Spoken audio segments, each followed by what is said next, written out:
Take the top 12. I was an advocate for that. In fact, went back through with colleagues this spring. I could take the top 14, top 16.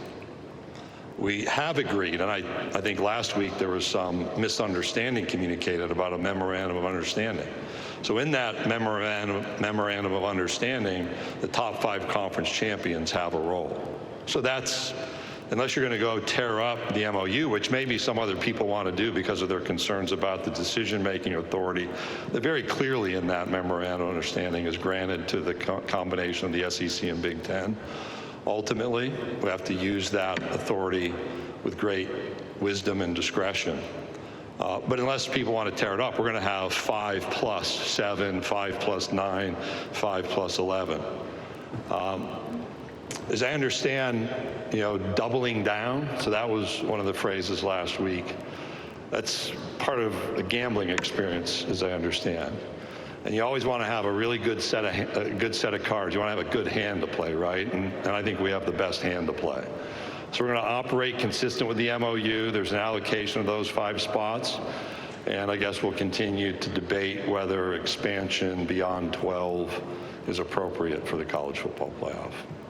Okay, we have time for a few more. We'll start in front of me, Commissioner Tom. Hey, Greg. Tom Murphy, Arkansas Democratic Gazette, and I also appreciate the tribute to Bob. When the format for 2026 is set, do you anticipate, could it possibly be another 2-year fix, or would you like it to be longer term? And does either side have momentum right now? I generally like to get out of the football scheduling decision questions, right? So that suggests a longer term would be better. One of our learning experiences from our expansion to 14, and we had 2 years and then 12 years. And our discussion now is perhaps look-ins every so often would be wise. So while you might want to answer it once and for all, I do think there's an expectation that we'll at least have look-in opportunities should the schedule change. Okay, we'll go over here to our right. Kirk. Kirk Bowles from the Houston Chronicle. Greg, given the long history of revenue sharing, now that we're like 2 weeks in, what's been the early reports from your members as far as any concerns, complaints, or consensus? There's consensus about concerns and complaints. How's that? Yeah, it's anything new is going to create questions. It's not constant and overwhelming from all 16, but it's a continuing process. And I think the freak out factor is a little bit high, if you will. In other words, somebody writes something and people freak out. That doesn't mean it's accurate. All the cautions about, hey, the Twitterverse isn't maybe the best resource all the time for information, or Xverse as it's known. There's a great deal of trust that we've built with our members, and so we can walk through questions where we don't have answers. We'll go seek those. Keep in mind that we're still in the process of implementing policies, and that's defined in the settlement with the plaintiffs and potentially the court oversight. So there's a process to be involved. I do think it's a reminder of the importance of continuing communication, and as I indicated in another answer, we'll keep adding points of communication as we go through this change. It's one of those, again, COVID lessons that you have to change your operating rhythm. So maybe rather than quarterly meetings, you're in monthly meetings. Rather than monthly meetings, you're in bi-weekly meetings to either give an option for questions or conversation or provide information. Okay, we'll go right over here on the second row, same area. Continue here. Greg Sankey will continue here. We'll be back from Atlanta in just a bit. Don't right now. Because doggone, it's compelling. We are not boring and dull, I can tell you that. Commissioner, we'll go over on the left aisle.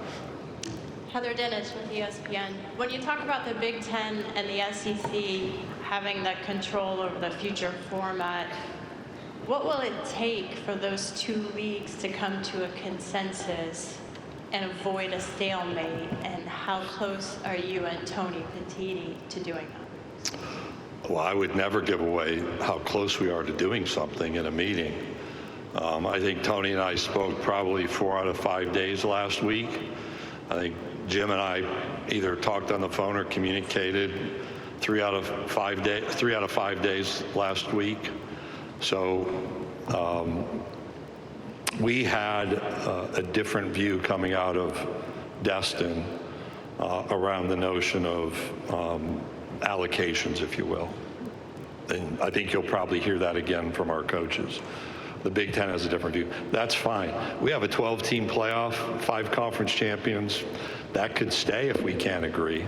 I think there's this notion that there has to be some magic moment and something has to happen with expansion and it has to be forced. No, I think we want to use, when you're given authority, you want to be responsible in using that authority. And I think both of us are prepared to do so. And the upfront responsibility, and this may be where some of the confusion lies, is we have the ability to present a format or format ideas, gather information, see if we can all agree within that room. We don't need unanimity. And ultimately, if not, there's a level of authority granted to the Big Ten and SEC together. But there's a lot to that. It's not you just show up and pound your fist and something happens. I hope that type of narrative can be reduced. But we'll keep talking. We all talk a lot, probably too much sometimes, right? All right, Commissioner, we'll take one final question over to our left. Commissioner, David Rumsey from Front Office Sports. You mentioned private equity in your opening remarks, and we know you came out against several PE-backed Super League proposals last year.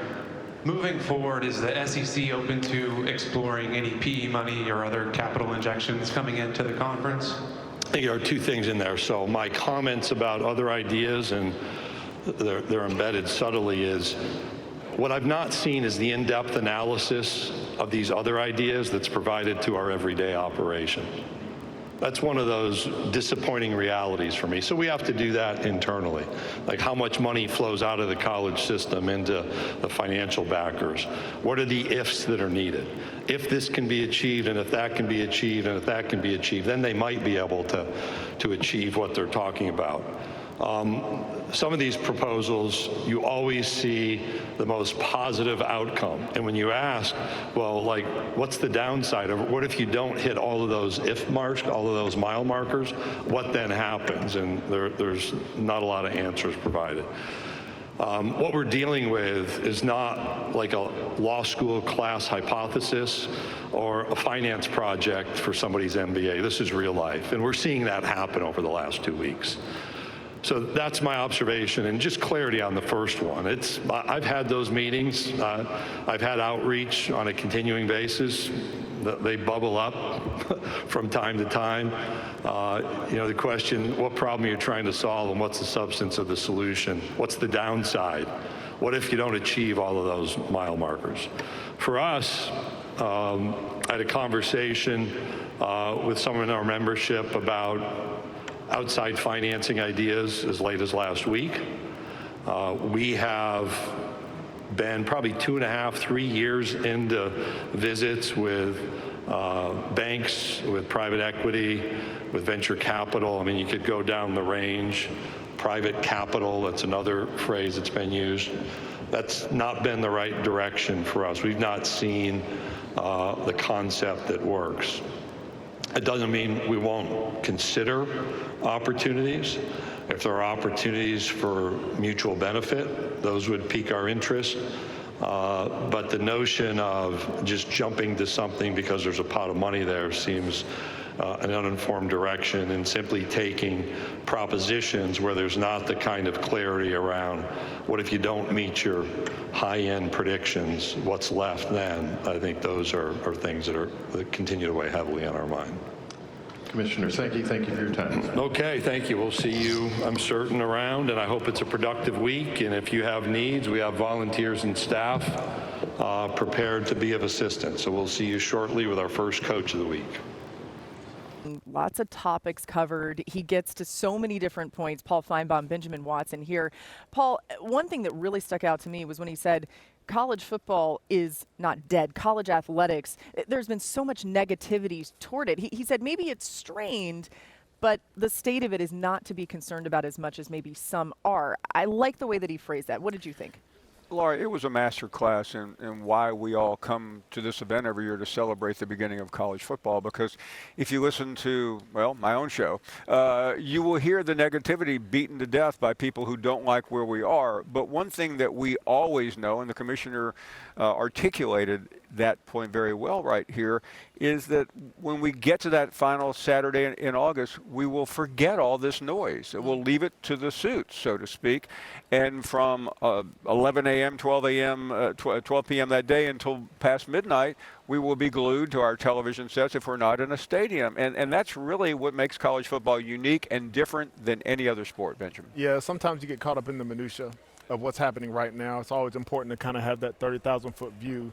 And you look at the growth of college football, and especially the growth of the SEC. You know, he referenced some numbers talking about viewing and the fact that viewership has been higher in any other conference, also in the SEC, compared to even the Big Ten. And so that was something that stuck out. But for me, being somebody who has been a student athlete, he made this statement. He said there needs to be a meaningful process toward a degree. A meaningful process toward a degree. I think that sometimes gets lost in the NIL conversation. It gets lost in the winning and losing conversation. It gets lost in the transfer portal conversation. But when you talk to some of these parents or even talk to some of these schools, they talk about credit transfer. Yeah. A lot of these credits aren't transferring, and so it's important that these kids, these student athletes, have a meaningful process to get a degree, even amidst all these other things that are happening. One of the other burning questions, Laura, was this age-old 8 versus 9 games. And the commissioner said, we'll deal with it, but not until we figure out the CFP card. But he also doubled down. Actually, he didn't say that word. He criticized the commissioner of another league for using the phrase doubling down, saying that's a gambling term. But he, in my mind, he did double down on why the SEC is unique. We talked about it an hour ago. Is this league in turmoil? No. It's still the most dominant league. You don't see this at other conference meetings. This is unique, and he called it a super league. That's an understatement, Laura, when you know what we all know here, and you particular having played on the field.